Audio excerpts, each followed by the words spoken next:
നമസ്കാരം. ന്യൂസ് 10ലേക്ക് സ്വാഗതം. ന്യൂസ് 10ൽ ഇന്ന് മധ്യ തിരുവിതാംകൂറിലെ തന്നെ ഭഗവതി ക്ഷേത്രങ്ങളിൽ പ്രശസ്തമായ ക്ഷേത്രങ്ങളുടെ ഗണത്തിൽ വരുന്ന നെത്തല്ലൂർ ശ്രീ ഭഗവതി ക്ഷേത്രത്തിലെ വിശേഷങ്ങളിലേക്ക്.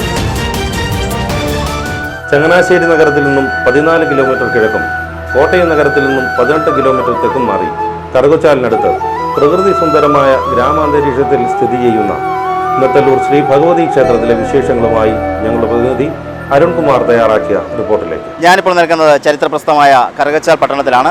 ഇവിടെ നിന്ന് ഏകദേശം 1 കിലോമീറ്റർ വരും നെത്തല്ലൂർ ദേവീക്ഷേത്രത്തിലേക്ക്.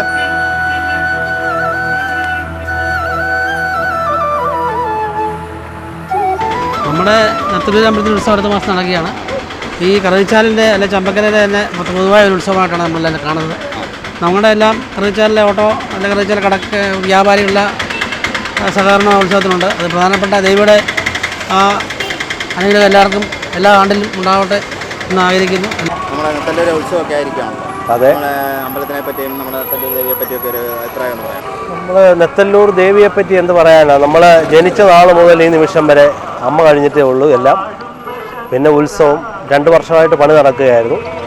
അതിൻ്റെ കുറവുകളെല്ലാം തീർത്ത് ഈ പ്രാവശ്യം ഞങ്ങൾ 18 ദിവസത്തെ ഉത്സവം ആർഭാടപൂർവ്വം നടത്തും. അതിന് എല്ലാവിധ സഹകരണങ്ങളും അമ്മയുടെ അനുഗ്രഹം ഉണ്ടെങ്കിൽ എല്ലാ കാര്യത്തിനും ഞങ്ങൾ മുന്നിൽ തന്നെ ഉണ്ട്. പിന്നെ അമ്മ കഴിഞ്ഞിട്ടേ ഉള്ളൂ എല്ലാം. നെത്തല്ലൂരമ്മ ഞങ്ങൾക്ക് വളരെ ആകാംക്ഷയോടെ കാത്തിരിക്കുന്ന ഒരു ഉത്സവമാണ് ഈ വരുന്നത്. വളരെ സന്തോഷമായിട്ടും നല്ല ഭംഗിയായിട്ട് നടത്താൻ ആഗ്രഹിക്കുന്നു. ഈ നാട്ടിലെ എല്ലാ ആൾക്കാരും അതിനുള്ള വളരെ പരിശ്രമത്തിലാണ് മുമ്പോട്ട് പോകുന്നത്. ഈ കവലയുടെയും ഈ നെത്തല്ലൂരിൻ്റെയും ഐശ്വര്യമായിട്ട് നെത്തല്ലൂരമ്മ മാറട്ടെ ആഗ്രഹിക്കുന്നു. എല്ലാവരുടെയും സഹകരണങ്ങളും ഉണ്ടാവും. നെത്തല്ലൂർ അമ്പലത്തിൻ്റെ നമുക്ക് പുരാതനമായിട്ട് അറിയാവുന്ന കാര്യമാണ്. കൊടിയേറിയുള്ള ഉത്സവവും കൂടെ ചേർത്ത് 18 ദിവസത്തെ ഉത്സവം ഈ വർഷം ഭംഗിയായി കൊണ്ടാടുവാൻ നാട്ടുകാരെല്ലാവരും ഒന്നടങ്കം ഈ ഉത്സവത്തെ വരവേൽക്കാൻ തയ്യാറായിരിക്കുകയാണ്. നെത്തല്ലൂരമ്മ ഈ നാടിൻ്റെ തന്നെയല്ല ഒരു ദേശദേവത എന്ന രീതിയിലാണ് ഞങ്ങൾ കാണുന്നത്. അമ്മയെ വിശ്വസിക്കുക, അത് ഞങ്ങളുടെ മാത്രമല്ല, വളരെ പ്രശസ്തരായ പല കലാകാരന്മാർ പോലും ഇതിലേ പോയാൽ ഇവിടെ കയറാതെ അമ്മയെ തൊഴാതെ അമ്മയെ വന്ദിക്കാതെ പോകുന്ന രീതിയില്ല. ദേവീക്ഷേത്രത്തെക്കുറിച്ച് നിങ്ങളുടെ അഭിപ്രായം? നെത്തല്ലൂരമ്മ വണങ്ങിയാണ് ഞങ്ങൾ സർവീസ് ആരംഭിക്കുന്നത്. നെത്തല്ലൂരമ്മയാണ് ഞങ്ങളുടെ ഈ നാടിൻ്റെയും മൊത്തം ഐശ്വര്യം. പണികളെ ഉത്തരം താമസിച്ചെങ്കിലും ഇപ്പോൾ വളരെ ഭംഗിയായി പണി തീർന്നുകൊണ്ട് നമുക്കെല്ലാം സന്തോഷമുണ്ട്. അമ്മയുടെ അനുഗ്രഹം നമുക്കെല്ലാം ഉണ്ടാകും. നല്ല രീതിയിൽ പണി തീർന്ന് കിടക്കുവാണ്. ഇനി ഉത്സവം നടന്നാൽ മതി. നെത്തല്ലൂർ ദേവീക്ഷേത്രത്തിലേക്ക് ഓലക്കുട സമർപ്പിക്കുന്ന ശ്രീ പ്രസാദ് നെത്തല്ലൂരിലേക്ക് നമുക്കൊന്ന്. ഞങ്ങൾ അമ്പലത്തിൻ്റെ ഭാഗവത്താവാൻ കഴിഞ്ഞതിൽ വളരെയധികം സന്തോഷമുണ്ട്. ദേവിയുടെ അമ്പലത്തിലെ ഉത്സവത്തിന് ഓലക്കുട, ശീവേലിക്കുട എന്നാണ് അത് പറയപ്പെടുന്നത്. ശീവേലിക്കുട സമർപ്പിക്കുക എന്ന് പണ്ട് പുരാതന കാലം മുതൽ നടന്നു വന്നിരുന്ന ഒരു ആചാരം തുടർന്ന് കൊടുക്കുവാനും അതിനുള്ള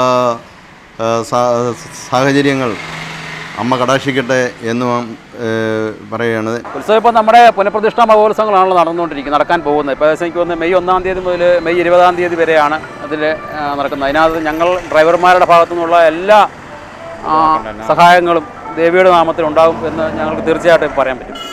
സംയുക്ത സമിതിയുടെ മുൻ പ്രസിഡന്റും കാഞ്ഞിരപ്പള്ളി MNAയുമായ ശ്രീ N. ജയരാജ് സാറിൻ്റെ വാക്കുകളിലേക്ക്. ഒരു വ്യക്തിയുടെ ജീവിതത്തിലെ ഏറ്റവും അത്യപൂർവമായ ഒരു ധന്യമായ മുഹൂർത്തമാണ് ഒരു ക്ഷേത്രത്തിലെ പുനഃപ്രതിഷ്ഠാ ചടങ്ങുകളിൽ പങ്കെടുക്കുക എന്നുള്ളത്.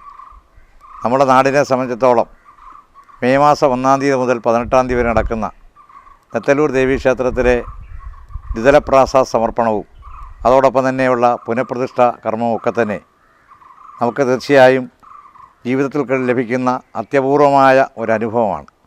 ആ അനുഭവം സാക്ഷാത്കരിക്കാൻ, ദേവിയുടെ അനുഗ്രഹങ്ങൾക്ക് പാത്രീഭൂതരാകാൻ നമുക്കെല്ലാവർക്കും ഒരുമിച്ച് നിൽക്കണം, നമുക്കൊരുമിച്ച് പങ്കെടുക്കണം. നമ്മളുടെ എല്ലാ സാന്നിധ്യം കൊണ്ടും സഹകരണം കൊണ്ടും തീർച്ചയായും ആ ദിവസങ്ങളെ ഏറ്റവും ധന്യമാക്കാൻ നമുക്ക് കഴിയട്ടെ എന്ന് വളരെ ആത്മാർത്ഥമായിട്ട് ആഗ്രഹിക്കുകയാണ്. ഒരു ജീവിതകാലത്ത് ഒരാൾക്ക് ദർശിക്കാൻ കഴിയുന്ന പരമപ്രധാനവും പുണ്യവുമായ പ്രതിഷ്ഠാ ചടങ്ങുകൾ ദർശിക്കുന്നതിന് അവസരം ലഭ്യമാകുകയാണിപ്പോൾ. അതേ തുടർന്ന് മെയ് മാസം 9-ാം തീയതി രാവിലെ സഹസ്രകലശത്തോടുകൂടി പുനഃപ്രതിഷ്ഠാ ചടങ്ങുകൾ സമാപിക്കുന്നതും തുടർന്ന് തിരുവുത്സവത്തിൻ്റെ കൊടിയേറ്റ് ചടങ്ങുകൾ ആരംഭിക്കുന്നതുമാണ്. തുടർന്നുള്ള 10 ദിനരാത്രങ്ങൾ ഈ ദേശത്തെ ഐശ്വര്യത്തിൻ്റെയും സമൃദ്ധിയുടെയും സന്തോഷത്തിൻ്റെയും പുണ്യകാലമാക്കി മാറ്റുന്ന തിരുവുത്സവ ചടങ്ങിലേക്കും ഭഗവതിയുടെ പുനഃപ്രതിഷ്ഠയും അനുബന്ധമായ മുഴുവൻ ചടങ്ങുകളിലേക്കും ഈശ്വരവിശ്വാസികളായിട്ടുള്ള മുഴുവൻ ഭക്തജനങ്ങളുടെയും സാന്നിധ്യം ഉണ്ടാവണം എന്ന് ദേവീനാമത്തിൽ അഭ്യർത്ഥിക്കുന്നു. അതെ പൂരം കണ്ടിട്ട് വരാൻ പറ.